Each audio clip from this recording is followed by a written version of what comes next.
weather forecast. Welcome back. It's almost 11 minutes after 6, and there are going to be some very happy lawns this morning after we have this widespread rain that's been moving through the overnight. It occasionally dumps some heavier bouts of rain in a few spots. Now that's where you see those oranges, you see those reds. Most of this is that green color. That's more of just a slow, steady rain, which is very good for the drought that we've had. Now, just outside of our studio, we are just shy of an inch, but if you have any rain gauge totals, feel free to send us a Facebook message or give us a call to let us know how much that you received at your house, because again, we'd love to hear some of those reports. We still have more that's on the way, however, as we'll have this lasting through the morning, potentially into the early afternoon for some of us. Overall, though, the winds will be rather breezy and downright windy a few times this week. That's kind of bucking the trend of what we've seen over the last few weeks, where winds have been pretty calm. Now, temperatures pretty close to average for the most part. Today, of course, on the cooler side, but we'll have a couple days, specifically Wednesday and Saturday, where those winds pick up quite a bit out of the south. That's going to bring in more of that low-level moisture, and that's going to bring in the heat.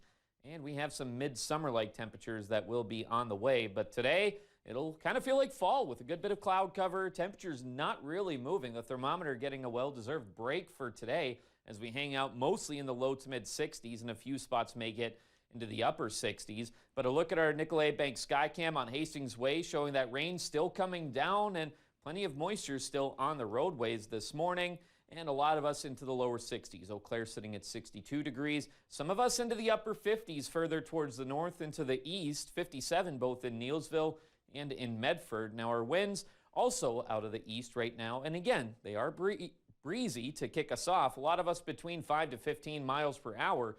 But when looking at our upper level flow, this is where we have that trough. That's keeping us under the cloud cover. That's keeping us with that rain. But as that starts to push further towards the east and break down, we have this in its wake. This will be that ridge that moves in, and we'll start to see those temperatures climb pretty quickly. Again, mostly for Wednesday and into Saturday. But today, we'll feature scattered chances for showers and storms into the afternoon. More of the widespread stuff starts to push further towards the east as that low departs. But later on tonight, that cloud cover breaks up, starts to move on out as well, and we clear out, and with a light wind out of the north, with all of that moisture that we have near the surface, that'll lead to the development of patchy fog going into tomorrow morning, staying with some sunshine through the afternoon and staying mostly clear tomorrow night. But watch what happens going into Wednesday. These winds start to pick up more out of the south, and they'll get downright windy at times. That's what brings in that heat and humidity, coupled with the sunshine. That's going to make for some midsummer-like temperatures. But today, again, feeling like fall, mid-60s, mainly cloudy with showers hanging around. Tonight, dipping to the upper 40s for a lot of us. Some places may stay in the lower 50s. But looking ahead, again, we have some much warmer days ahead. Tomorrow, close to average, as will be Thursday. But going into Wednesday, Friday, and Saturday, getting in the mid to upper 80s. Saturday actually has a pretty good chance at hitting that 90-degree mark, the way that forecast model guidance is going. Otherwise, Sunday, another hot one, getting in the mid to upper 80s for our highs with a predominantly dry pattern on tap.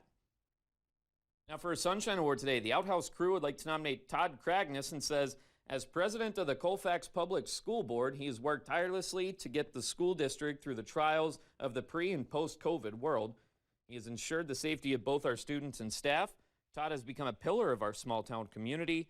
I think we can all learn to live by his advice to find something to smile about every day. Now, if you'd like to nominate someone, send us an email or head over to our website at weau.com.